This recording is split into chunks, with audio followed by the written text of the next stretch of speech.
Hello, मैं हूं रिजवान और आप देख रहे हैं Rizwan rankers.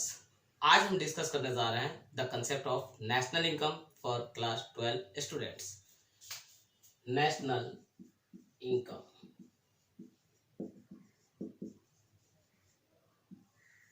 It is the total sum of factor incomes of normal residents of a country in one accounting year। आपके सामने मैंने बोर्ड पर कंसेप्ट ऑफ नेशनल इनकम को डिस्क्राइब किया है। It is the total some I mean aggregate of factor incomes of normal residents of a country in one accounting year। एक साल के दौरान यानी एक अकाउंटिंग ईयर के दौरान किसी कंट्री के जो भी नॉर्मल रेजिडेंट्स हैं उनका जो भी फैक्टर इनकम्स है सबको ऐड कर देते हैं तो जो चीज मिलते हैं that is called national income. यानी in order to obtain national income we have to add factor incomes of all normal residents of a country in one accounting year। अब इस डेफिनेशन में दो चीजें ऐसे हैं they need to be explained further। उनमें पहला चीज है फैक्टर इनकम और दूसरा है नॉर्मल रेजिडेंट्स। यानी the concept of factor income and the concept of normal resident for the purpose of national income। तो आइए पहले हम डिस्कस करते हैं the concept of factor income को।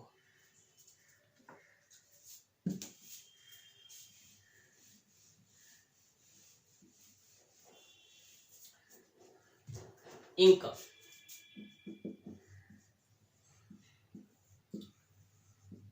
फैक्टर इनकम,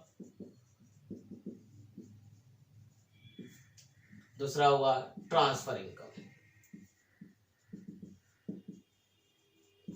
फैक्टर इनकम का दूसरा नाम है अर्न इनकम, इसका दूसरा नाम है earn income. Incomes earned bye factors of production by rendering their factor services। Incomes earned by factors of production, land, labor, capital और entrepreneur, they are called factors of productions। तो जब ये factor of production अपना factor services render कर यानी देते हैं producing units को, जिसको हम लोग फर्म्स बोलते हैं, तो वो फर्म इनको पेमेंट करते हैं। तो जो पेमेंट इनको करते हैं वही पेमेंट्स फैक्टर इनकम्स कहलाती है।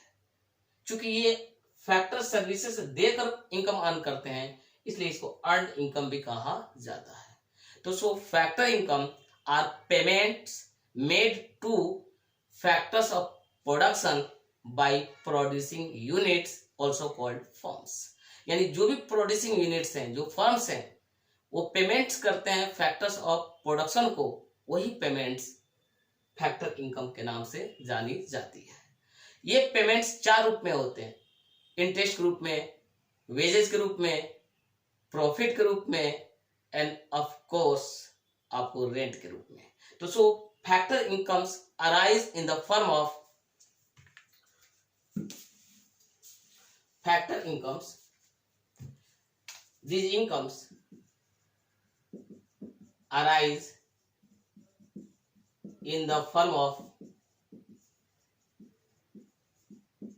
wages, interest, rent and profit। So wages, interest, rent and profit are factor incomes and factor incomes are included in national income. अब दूसरी तरफ है ट्रांसफर इनकम. इसका दूसरा नाम है unearned income. These incomes are earned by not providing any services. बिना कोई सर्विस दिए हुए इस तरह के इनकम को अर्न कर लिया जाता है. Such incomes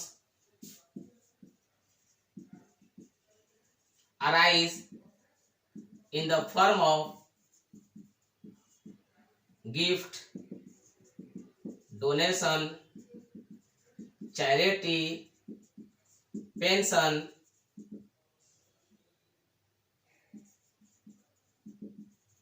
scholarship, etc. यानी transfer income, as the name suggests, these income are transferred, not earned. I mean, these incomes are earned by not providing any services. यानी बिना कोई सर्विस दिए हुए ये इनकम अर्न हो जाते हैं.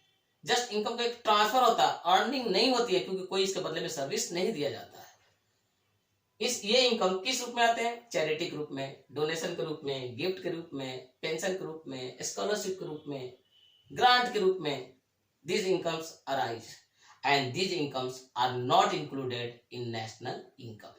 तो आप समझ लें कि नेशनल इनकम को कंप्यूट करने में सिर्फ फैक्टर इनकम का यूज किया जाता है, ट्रांसफर इनकम का यूज नहीं किया जाता है. मतलब factor incomes are included in national income while transfer incomes are excluded from the computation of national income.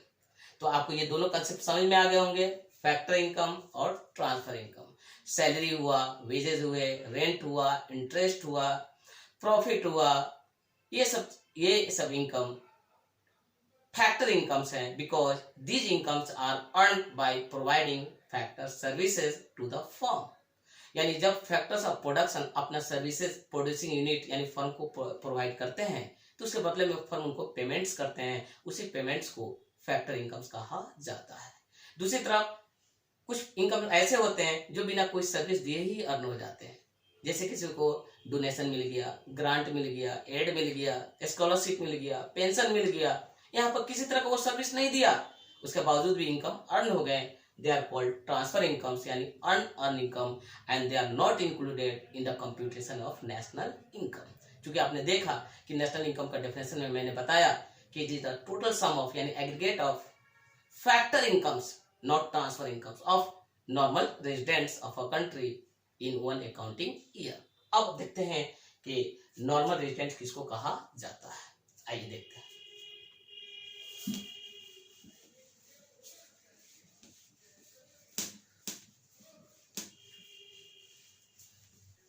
Normal residents.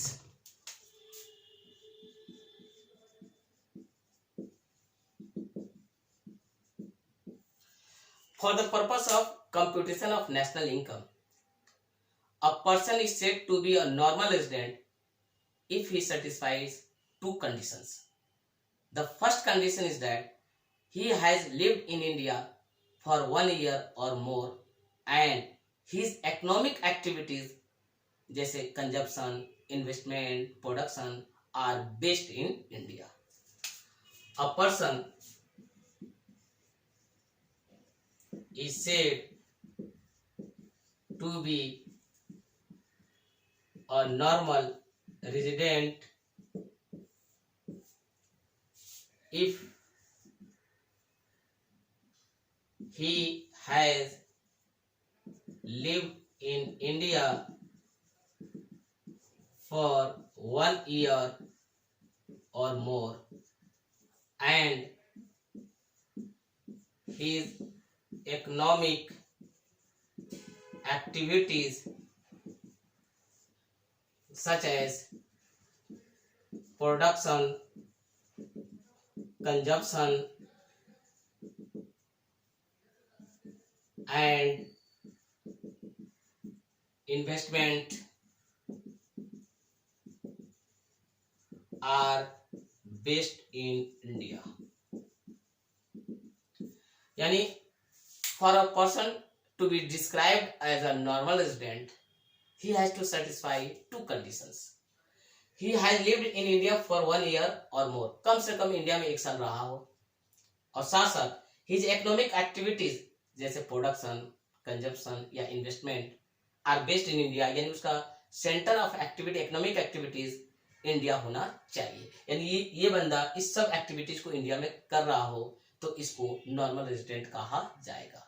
याद रखिए, एक पर्सन जो कि एक नॉर्मल रेजिडेंट हो सकता है इंडिया का, वो इंडिया का सिटीजन हो भी सकता है या नहीं भी हो सकता है। यानी और normal resident can be an Indian citizen or can't be an Indian citizen, यानी he may or may not be an Indian citizen।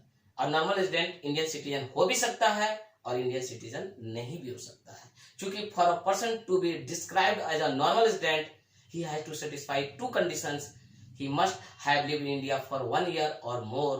At the same time, his economic activities are based in India, या वो consumption, investment या production कर रहा हो तो उसका centre India होना चाहिए। तो ऐसे लोगों का जो फैक्टर इनकम्स है, जो नॉर्मल रेजिडेंट्स हैं इंडिया के हैं, इनका जितना भी फैक्टर इनकम्स है, इसको हम लोग ऐड कर कर नेशनल इनकम को निकाल लेते हैं। आइए कुछ एग्जांपल देते हैं नॉर्मल रेजिडेंट्स का।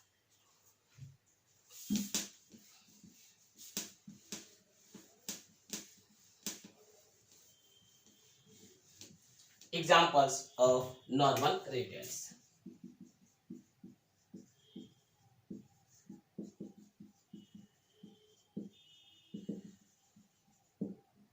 First one, Indians working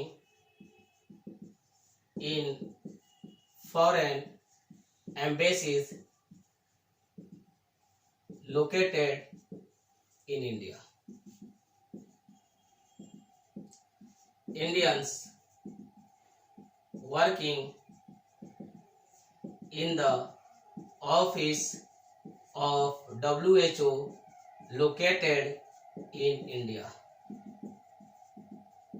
Indians working in the office of IMF located in India. Ambassadors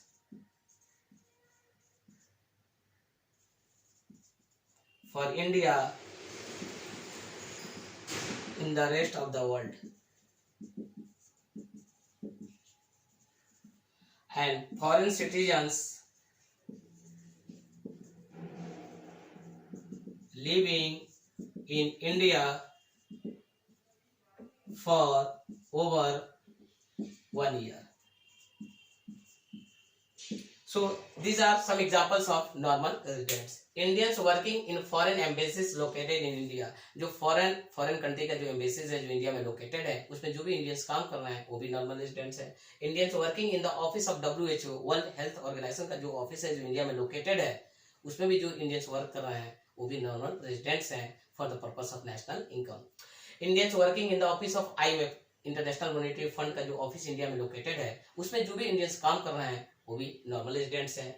ambassadors for India in the rest of the world, जो इंडियन एम्बेसडर दुनिया में कहीं भी ये पोस्टेड हैं वो भी नॉर्मल रेजिडेंट्स हैं, यानी उनका भी जो फैक्टर इनकम होगा वो भी नेशनल इनकम में कंप्यूट होगा, ऐड होगा। और foreign citizens living in India for over 1 year, जो भी फॉरेन सिटीजन्स हैं इंडिया में 1 साल से ज्यादा से रह रहे हैं वो भी नॉर्मल रेजिडेंट्स है। यानी दूसरों शब्द में बोले तो ये जितने भी पर्सन्स हैं कॉल्ड नॉर्मल रेजिडेंट्स, इनका जितना भी फैक्टर इनकम्स होगा सबको इंक्लूड किया जाएगा in the computation of national income. तो अभी आपने कंसेप्ट समझा, कंसेप्ट ऑफ नेशनल इनकम, यानी द एग्रीगेट या total sum of factor incomes of normal residents of a country in 1 accounting year. 1 साल के दौरान किसी कंट्री के जो नॉर्मल रेजिडेंट्स हैं और उनका जो फैक्टर इनकम्स है उसको ऐड कर देते हैं, then we get national income. I hope the concept of national income आपको समझ में आया होगा, और बाकी कंसेप्ट के लिए आप नेक्स्ट वीडियो आप देख सकते हैं। मेरे नेक्स्ट वीडियो में जाकर बाकी इसके जितने भी रिलेटेड कंसेप्ट्स हैं इस टॉपिक को मैंने बहुत से वीडियो बनाए हैं, आप 1 by 1 करके इसको फॉलो कर सकते हैं। अगर ये वीडियो आपको अच्छा लगा होगा तो then I would request you to subscribe my channel, like and share. Thank you.